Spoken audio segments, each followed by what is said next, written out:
Once upon a time, in a small village nestled between rolling hills and dense, whispering forests, there lived a girl named Asha. The village was called Devgram, a quiet place where stone cottages clustered together like old friends, their roofs thatched with straw and moss. Narrow dirt paths wound between homes, leading to open fields where wheat swayed like a golden sea under the sun. Life in Devgram moved slowly, guided by the seasons, the soil, and stories passed from one generation to the next. Among all the villagers, Asha was impossible to overlook. Her most striking feature was her blue eyes, clear, luminous, and deep, like pieces of the sky captured in human form. In Devgram, where eyes were shades of brown, hazel, or black, Asha's gaze felt almost otherworldly. Children stared at her openly. Elders whispered behind cupped hands. Some said her eyes reflected the heavens, others believed they were windows to unseen worlds. A few even murmured that the gods themselves had brushed her brow at birth. Asha had grown accustomed to the whispers.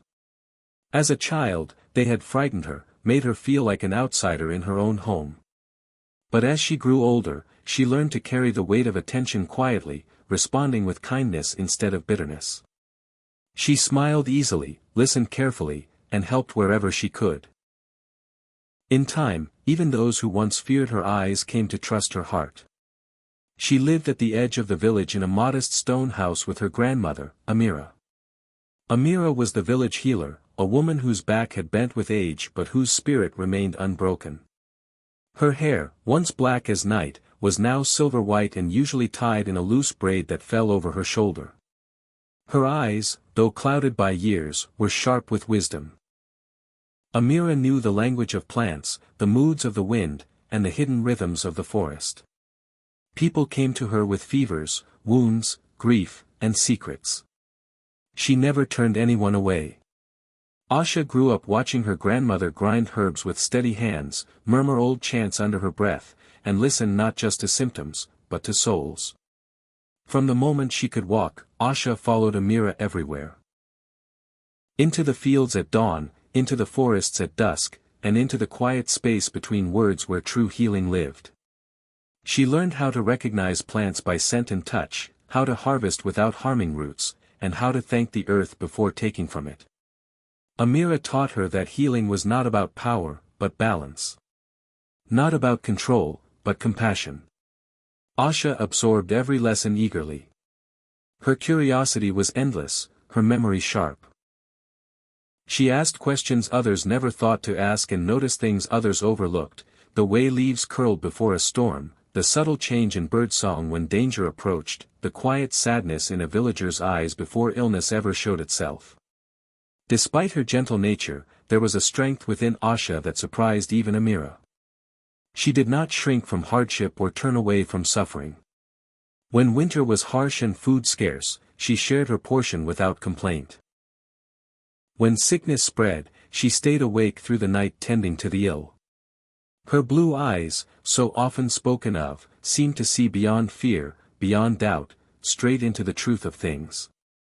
One morning, as mist still clung to the ground and dew shimmered on grass blades, Amira asked Asha to venture deeper into the forest than usual. A rare herb was needed, one that grew only in shaded places untouched by sunlight. It was said to bloom only once every few years, and its leaves could ease pain that no other remedy could reach. Asha accepted the task without hesitation. She packed a small satchel with dried bread, water, and her gathering tools. Before leaving, Amira pressed a pendant into her palm, a small disc of carved wood etched with symbols older than the village itself. For protection, Amira said softly. And for remembrance. Trust your heart, child. Asha tied the pendant around her neck and set off toward the forest, unaware that this journey would change the course of her life forever. The forest loomed tall and ancient, its trees thick with age and memory. Sunlight filtered through the canopy in thin golden strands, illuminating patches of moss and wildflowers. The air smelled of damp earth and pine resin, alive with the sounds of insects and distant birds.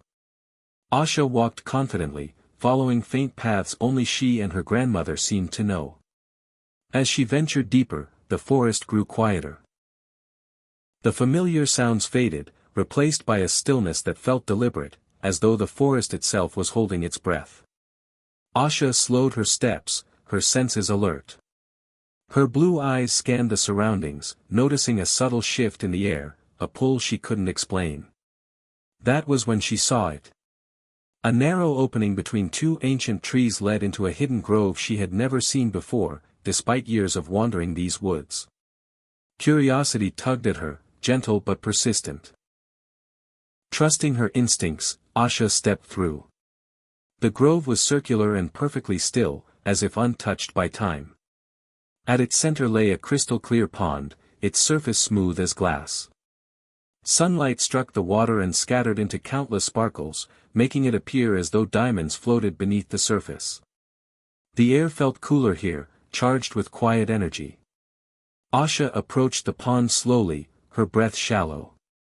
Kneeling at the water's edge, she gazed into it, and gasped. The reflection staring back was not her own. Instead, she saw a woman with long silver hair cascading down her back like moonlight. Her eyes were the same shade of blue as the pond itself, deep and endless. The woman's expression was calm, knowing. The water rippled, and the woman spoke, her voice gentle and melodic, echoing as though carried by the wind itself. Asha, child of the blue eyes, you have found the pond of echoes. Asha's heart pounded, yet she felt no fear, only awe. Who are you? She whispered. I am Ellara, the woman replied. Guardian of this sacred place. This pond reflects not faces, but truths. Only those with pure hearts and clear intentions may hear its voice. Asha swallowed, gathering her courage.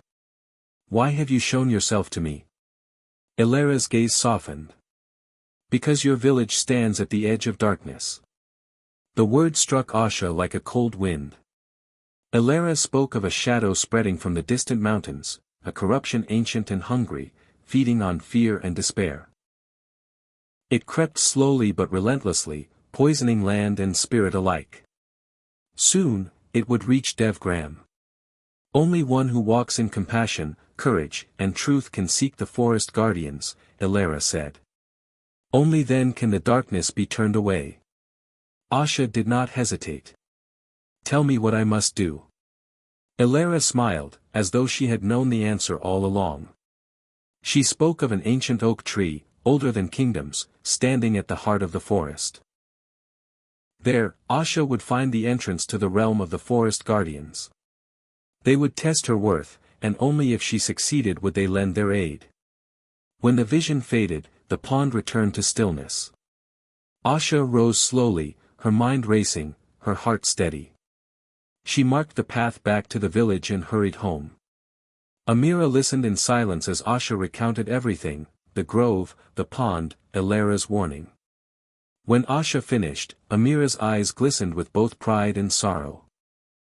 I feared this day would come, Amira said quietly. She prepared a satchel filled with potent herbs and food and pressed a second charm into Asha's hand. You walk a dangerous path, my child. But you do not walk it alone. At dawn, Asha left Devgram behind. The forest tested her immediately. Thorns tore at her clothes, roots twisted beneath her feet, and strange whispers echoed through the trees. At night, shadows moved just beyond her vision. Yet Asha pressed on, guided by intuition and determination. After days of travel, she reached the ancient oak. Its trunk was massive, covered in carvings that pulsed faintly with light. When Asha placed her hand against the bark, the tree trembled, and a doorway opened. She stepped through, and entered another world. The realm of the forest guardians was breathtaking. Trees towered impossibly high, their leaves shimmering gold and silver. Light danced in the air like living things. Spirits moved freely, whispering ancient songs. A tall figure approached, antlers crowning his head like a living crown. His presence was commanding yet warm. I am Orion, he said. Why have you come, child of the blue eyes? Asha spoke of her village, the darkness, and her vow to protect those she loved. Orion studied her carefully. Then you must be tested. The first trial forced Asha to face her deepest fears, visions of loss, failure, and loneliness. She trembled, but she did not flee. The second trial tested her wisdom through riddles and ancient knowledge. She listened, thought deeply, and answered not with arrogance, but humility. The final trial broke her heart. A wounded forest creature lay dying, its pain immense. Asha used every herb, every lesson Amira had taught her, pouring her compassion into the act of healing.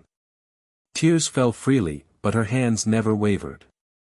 When the trials ended, Orion bowed his head. You have proven yourself. The guardians gifted her a vial of enchanted water from the Pond of Echoes. Pour this into your village well, Orion said. The darkness will fade. Asha ran. She returned to Devgram just as shadows began creeping across the fields.